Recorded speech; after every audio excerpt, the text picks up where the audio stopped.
Hey y'all, let me introduce you to our non-binary alpaca. The kids voted on a gender-neutral name, Alex, for them.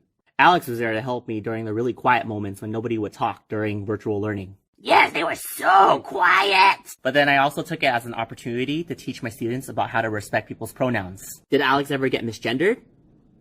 Yes. But then it opened up some teachable moments about what to do when that would happen. For example, hey Mr. Vung, did he just wake up from his nap? Oh, do you mean did they wake up from their nap? Yeah, they just did. I would apologize quickly, make the correction, and move on. I started off modeling how to correct somebody, and then afterwards my students would correct each other whenever somebody would misgender Alex here. Representation in the classroom matters. My kids were 5th graders, and they still got a kick out of Alex. Oh yes, and here's Alex's friend, Lincoln the Llama, who goes by pronouns he, him. At first, my students thought that he had very feminine features, so they thought that he was a girl. And this is why we should never assume somebody's gender just based on what they look like. Alright, Lincoln, say something. Hello. My students were really surprised how low his voice sounded. Don't assume. I will not be stopped. I will not be stopped. We are the most powerful force in this earth. Rise up! I have a word for the justices of this court. You stand on the edge of the abyss.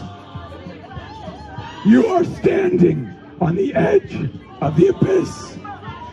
You have the choice today to step back from that edge. That's right. Rise up! Women's History Month was based off of International Women's Day, which is March 8th.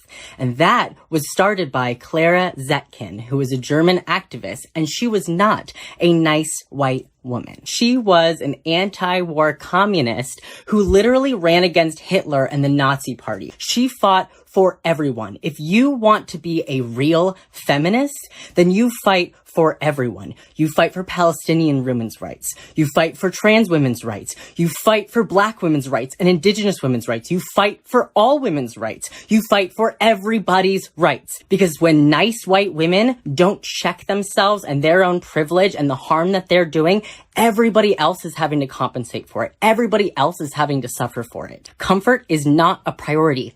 Safety is. If you want to prioritize all women's safety, then stop being a nice white woman. I'm non-binary, gender fluid, right? And within that, technically, by the definition standards, I am trans, right? However, I'm not always like trans, you know, like I'm not always like I am trans, but sometimes I am like I am trans. And you know what I realized it is this? You know what I realized it is? Literally, it's that. Like, literally, by being, oh, cool. That trunk opens like a door, not like a, oh, there's a cat. Oh, look at this, sweetie. There's a cat. Look at this. Okay. So sometimes I'm literally trans and sometimes I'm literally not. Like, because in my gender fluidity, like, it just is. Like, sometimes I'm trans and sometimes I'm not. I'm always non-binary. I'm always gender fluid.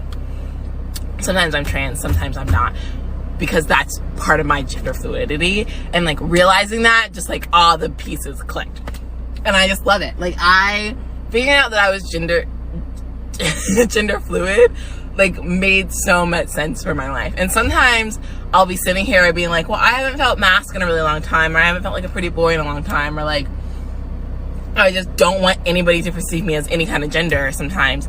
And I'm like, dude, that's literally what it is.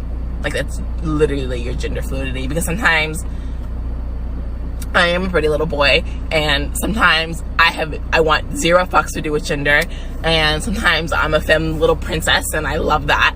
And sometimes I'm all of it all at once, and none of it. Some people say pronouns are confusing. We should get rid of them, and I agree. No more he, she, they, it, you, I, me, them.